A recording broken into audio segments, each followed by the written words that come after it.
let's review for the exam. Let's review for the exam. We're going to do like a little outline to make sure we're all set, we're all ready, just so you'll know what to expect in terms of topics.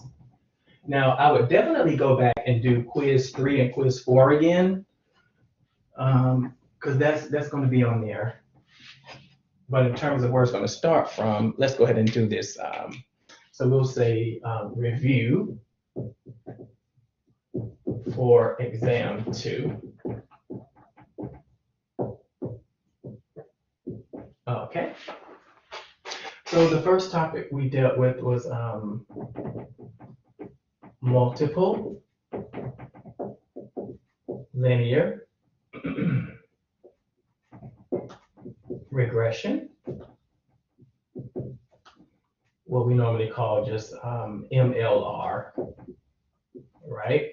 And this is different than simple linear regression in that the MLR has, as opposed to y equals mx plus b, is y equals m1x1 plus m2x2 plus, all of those plus that b. You have more than one x variable. One of the things I was looking at, well, I'll tell you when I get to grading the quiz. So how about, let's say A, using Excel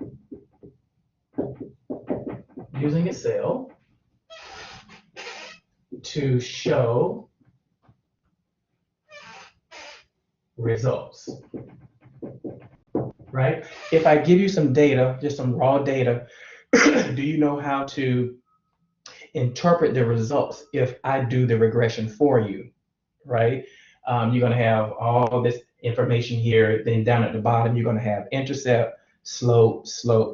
Can you look at those results and, for example, write the equation of the regression line from that information there, okay?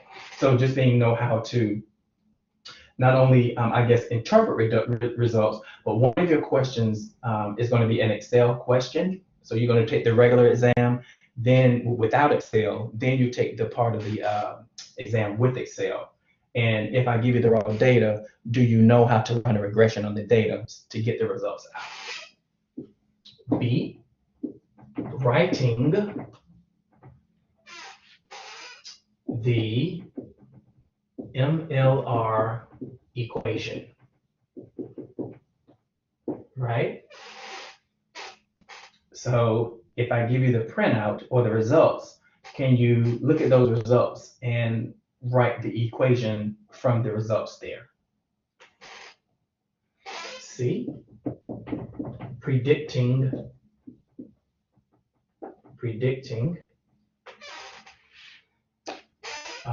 using, sloppy here, predicting using the MLR. You remember what we talked about this, right? So you have the regression equation, something like y sub L equals m1x1 plus m2x2 plus b, something like that, plus the y-intercept. Well, suppose, yes.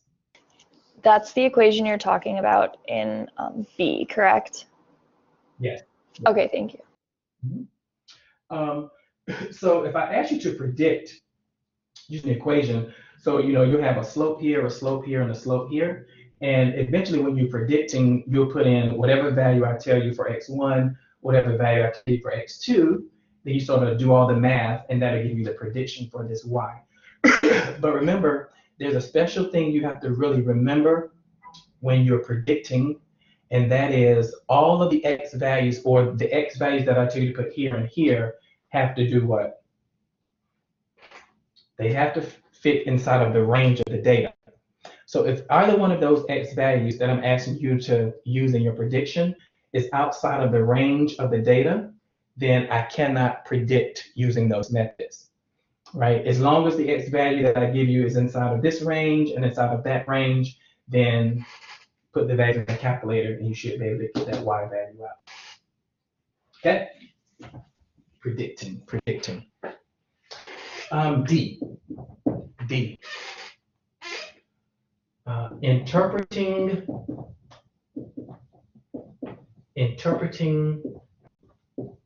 the y-intercept and slopes. That's everybody's favorite. In fact, later today, we're going to go back. There's something I need to clarify regarding this information right here. The idea, the idea about interpreting with the slope is that what you want to do is hold constant or fix the effect of the x variables that I'm not asking you about, and then go in for the kill on the one that I am asking you about. Okay, so if you have all these different x values, you have to say for a fixed number of this or for a constant number of this, then attack that slope there. I think that was, I don't know if that was on one of the quizzes. I can't remember. But if you go back and do quiz 3 and quiz 4 and the homework assignments and the labs, I think you'll see what I'm talking about. But I want to clarify this a little bit later today. When you're interpreting the y-intercept, what you have to do is like putting 0 in for all of those x's, right?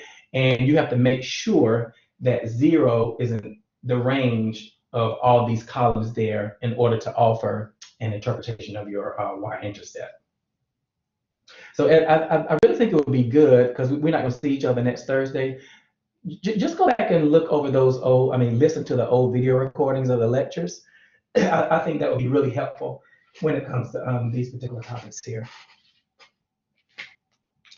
Okay, E, the coefficient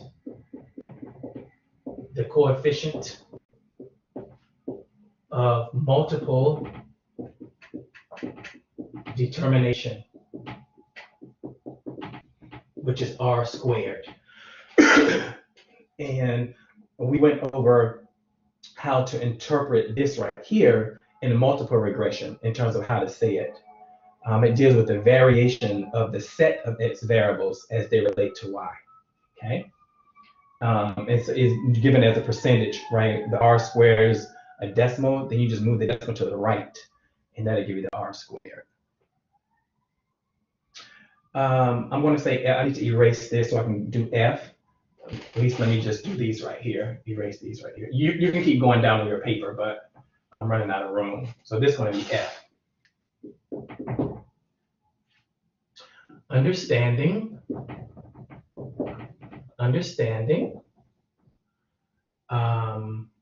adjusted r squared.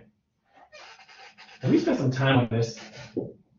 This is when you're trying to figure out which model is the best, right? And your k's are different. When I say k, in the model, maybe you look at one model where you have 2 of the x's, you run that regression. Then you look at the other 2, you run that regression, and you are comparing the adjusted r squared when your k's are different, right? Lily, did you have a question? Oh, no, I just forgot to put my hand down after last time. Sorry. Okay. So we're looking at comparing models where there are different k's. So in this case, k equals 2, and then you may have a k equals 3. In that case, you are figuring out what's the best model by using adjusted r squared. Okay, and I think we kind of spent 2 class periods on that. So you want to make sure you look at that. All right. And finally, G for this topic. Say G. We're going to say testing the overall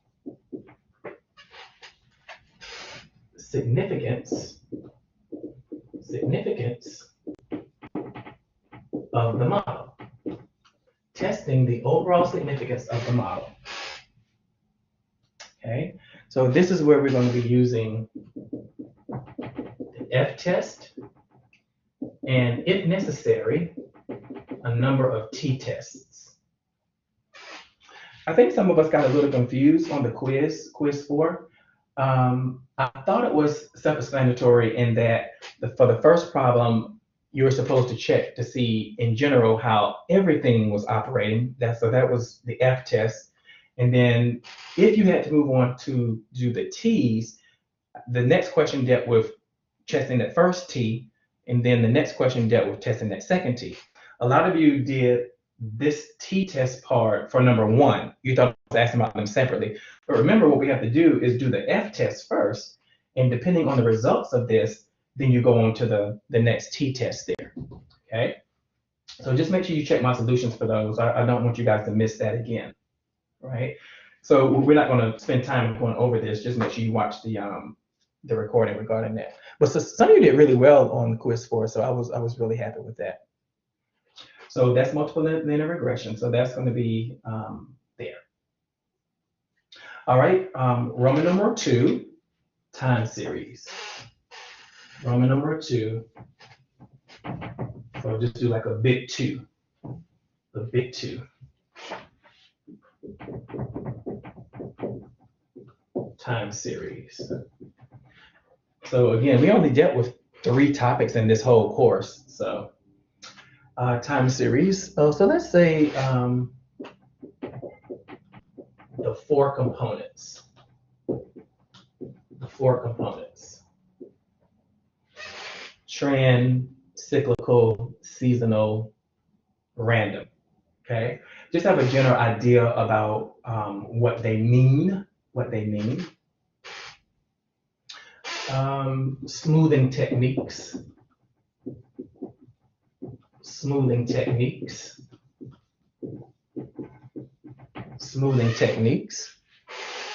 The first one we have SMA. The second one we have WMA. Well, I have to give you the different fractions on here, right? They may not be the same. See, SMA suggests that they're the same fractions, 1/3, 1/3, 1/3, or like divided by 3. WMA, I have to give you those fractions for that problem. One is for the most recent, one is for the second most recent, and then one is for the oldest. And then we have EWMA here. Yes, this is good. And then finally, I'm going to say, I'm going to write C here because I'm running out of room. You can keep going down on your paper here, but I'm going to write it here, C. Forecasting techniques. Another word for forecasting is predicting, right? So just like we just did today, we use EWMA to forecast. So EWMA, that was like we did earlier today when we found that D, using those last 2 values there, the bottom, lambda for this one and 1 minus lambda for that one, but they all come from the same level, right? And then finally, this is what we're going to get to today that we left hanging. Linear trend forecasting. Okay, so this is linear trend forecasting, where we're going to be using regression on a time series to forecast. Okay. And let's say A right here, we're going to say interpreting slope. I'm running out of room here, but this is interpreting slope, and then B. Okay, so this is forecasting techniques, EWMA, and then linear trend forecasting. And under linear trend forecasting, we're going to find out how to interpret the slope and interpreting y-intercept. So we're going to get to this part today, and we're going to find out this is going to be so simple, right? I try to save the quote unquote easier topics like to the end because you're tired, I'm tired, you know. Now, the exam is going to be much like it was last time for exam 1. It'll be on Blackboard, pretty much multiple choice or short answer, right? So that'll be the first part, just sort of getting through that first part of the exam and turning that in. Then you're going to have one question where you're going to have to use Excel. I'm going to give you some data, And you're either going to have to do multiple linear regression and answer questions about that, or I'm going to give you a time series set and ask you questions about that. Okay.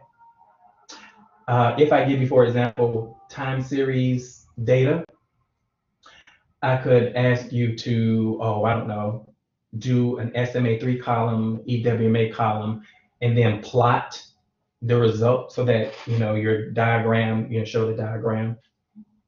Some of you, by the way, chose the wrong plot. And I don't know if it came from the fact that you forgot to put like the NA here and the NA there, right? But you remember, you always have to put those there. What else?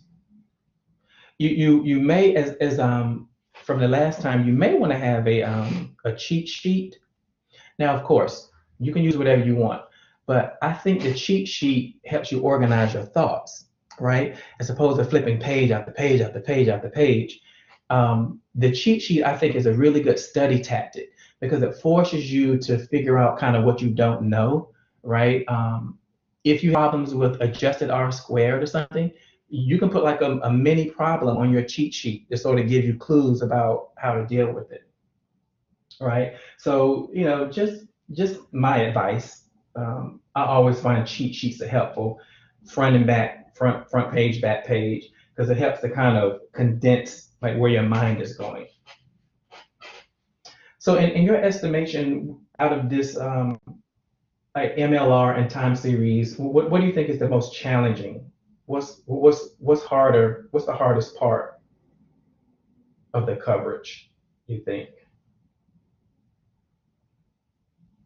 Is it adjusted R squared, interpreting slopes? So what do you have what's the most challenging for you guys?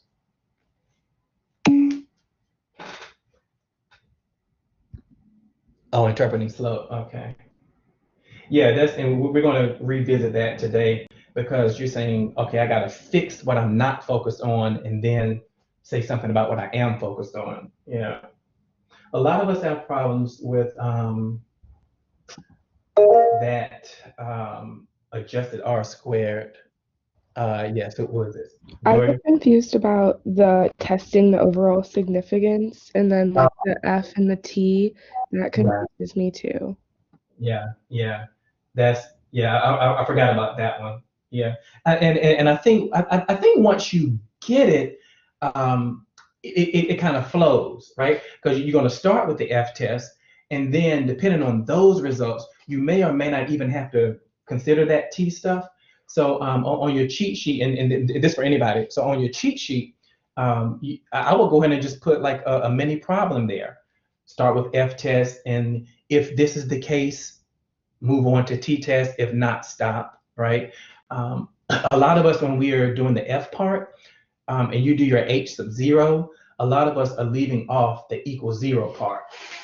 Like you'll get this, okay, like M whatever equals M2 whatever, then you forget to put that equal 0 right there, right? So just remember that has that equal 0 there. But no, that's I definitely see how that could be a challenge there. So